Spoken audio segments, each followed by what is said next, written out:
ప్రజా దర్బార్లో ప్రజా సమస్యలపై సత్వర పరిష్కార చర్యలు తీసుకోవడం జరుగుతుందని రాష్ట్ర సెటిల్మెంట్ కార్పొరేషన్ డైరెక్టర్ డాక్టర్ చప్పిడి వెంకటేశ్వరరావు రాజ్యసభ సభ్యులు కార్యాలయం ఇన్ఛార్జ్ మేఘా లక్ష్మణమూర్తి తెలిపారు. ప్రతి శుక్రవారం నిర్వహించే ప్రజా దర్బార్ కార్యక్రమం ఈ వారం 43వ వారంగా యథావిధిగా కొనసాగింది. కార్యక్రమంలో కార్యాలయ ఇన్ఛార్జ్ మేఘా లక్ష్మణమూర్తి, రాష్ట్ర సెటిల్మెంట్ కార్పొరేషన్ డైరెక్టర్ డాక్టర్ చప్పిడి వెంకటేశ్వరరావు, సీనియర్ నాయకులు నలుకుర్తి వెంకటేశ్వరరావు, గింజ శ్రీనివాసులు పాల్గొని కాకినాడ జిల్లా నలుమూలల నుంచి తరలివచ్చిన ప్రజల నుంచి అర్జీలు స్వీకరించారు. మొత్తం 15 మంది అర్జీదారులు ప్రజా దర్బార్కు హాజరై తమ సమస్యలను నేరుగా వినిపించారు. ఉపాధి అవకాశాలు కల్పించాలని, సీఎం రిలీఫ్ ఫండ్ మంజూరు చేయాలని, ఇళ్ల పట్టాలు ఇవ్వాలని, కొత్త రేషన్ కార్డులు జారీ చేయాలని కోరారు. అలాగే గత ప్రభుత్వం చంద్రన్న బీమా పథకాన్ని రద్దు చేయడంతో ఉపాధి కోల్పోయామని, తమకు ఉపాధి అవకాశాలు కల్పించాలని విజ్ఞప్తి చేశారు. ఈ సందర్భంగా డాక్టర్ చప్పిడి వెంకటేశ్వరరావు, నలుకుర్తి వెంకటేశ్వరరావు మాట్లాడుతూ ప్రజా దర్బార్లో స్వీకరించిన అర్జీలను పరిష్కరించేందుకు ప్రత్యేక బృందాన్ని ఏర్పాటు చేసినట్లు తెలిపారు. వచ్చిన ప్రతి అర్జీని సంబంధిత అధికారుల దృష్టికి తీసుకెళ్లి సకాలంలో పరిష్కారమయ్యేలా చర్యలు తీసుకుంటామని స్పష్టం చేశారు. కార్యక్రమంలో నాయకులు గింజ శ్రీనివాసరావు, జున్నూరు బాబ్జీ, సిరియాల కొండబాబు, దుర్గాప్రసాద్, ఉదయ్, సురేష్ తదితరులు పాల్గొన్నారు. అనారోగ్యంతో బాధపడుతున్నారు, అనారోగ్యంగా ఉన్న వాళ్ళకి కూడా చూడడం జరుగుతుంది. ఇంకా ముఖ్యంగా ఏంటంటే కాకినాడ రూరల్లో చాలామంది హౌస్ సైట్స్ గురించి అడుగుతున్నారు. గత ప్రభుత్వంలో హౌస్ సైట్స్ అనేది ఎప్పుడు కూడా ఇవ్వడం జరిగింది, కానీ అవన్నీ కూడా గోల్మాల్ జరిగిపోయాయి. దాని మీద నిన్న అసెంబ్లీలో మన శాసనసభ్యులు నానాజీ గారు కూడా గట్టిగా అడగడం జరిగింది. మరి ఎటువంటిది గత ప్రభుత్వంలో హౌసింగ్ మీద చాలా అవకతవకలు జరిగాయి. అక్కడ ఒక 100 ఇళ్ళు ఇచ్చారంటే అక్కడ 200 స్థలాలు ఉన్నాయి. ఇంకా మిగతా 100 స్థలాలు కూడా బోటు కనబడకుండా చేసిన పరిస్థితి. మరి ఎటువంటి పరిస్థితిలో ఈవేళ స్థానాధికారులు జరిగింది. ఇళ్ల స్థలాల గురించి, ఇల్లు గురించి కూడా అడగడం జరుగుతుంది.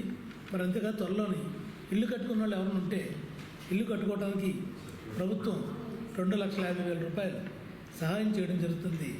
దాన్ని కూడా ఉపయోగించుకోవాలని లబ్ధిదారులందరినీ కూడా కోరుతున్నాం.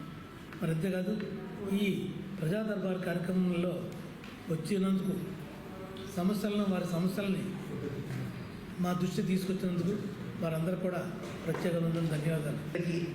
పరిష్కారం కోసం వచ్చిన ప్రతి పరిష్కారం అంటే ప్రతి ఒక్కరికి కూడా ఏదో ఒక మంచి మార్గం చూపించి అయితే పంపించడం జరుగుతుంది. ఎందుకంటే చాలామంది ఆరోగ్యరీత్యా బాగోని వాళ్ళు వస్తున్నారు.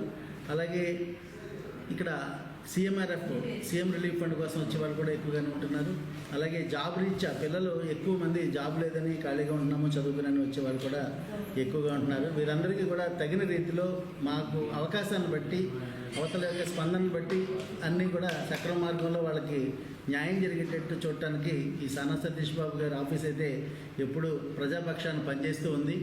అంచేత అందరూ కూడా మేము ఇక్కడ ఉన్న స్టాఫ్ ఎవరైతే మీ అందరూ కూడా ఉన్నామో అందరూ కూడా వారికి చేదోడు వాదోడుగా ఉండి మేము ఏం చెప్పినా సరే సానా సతీష్ బాబు గారు వెంటనే స్పందించి ఇవి చూడండి అని చెప్పి మా అందరికీ చెప్పడము. అలాగే ఆయన కూడా ఇక్కడ ఏదైతే జాబ్స్ ఉన్నాయో అది ఫ్యాక్టరీస్లో కానివ్వండి, ఎక్కడ ఖాళీ ఉంటే అక్కడ వాళ్ళకి మేము సిఫార్సు చేయడము, వెంటనే రావడం కూడా జరుగుతుంది.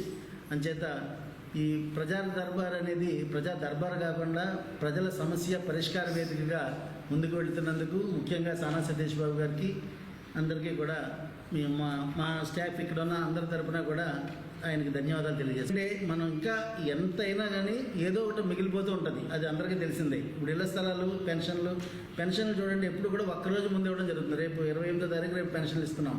అలా ప్రతి కార్యక్రమం కూడా ఆచితూచి అన్నీ సక్రమంగా జరిగేటట్టు చంద్రబాబు నాయుడు గారు అయితే చాలా కష్టపడుతున్నారు. పోలవరం ఉందంటే పోలవరం రేపు 28లో పోలవరం మనందరికీ జాతికి అంకితం చేసేటట్టు విశేష కృషి చేస్తున్నారు. ఎందుకంటే మొన్ననే నేను పోలవరం కెనాల్ మొత్తం ప్రాజెక్ట్ అంతా చూడడం జరిగింది. కాపర్ డ్యామ్ కూడా మొత్తం పూర్తి వచ్చింది.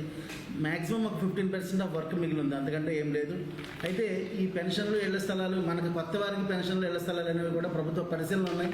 అవి కూడా ఉగాది తర్వాత అవన్నీ వస్తాయని చెప్పి ఈ సందర్భంగా ఆశిస్తున్నాను.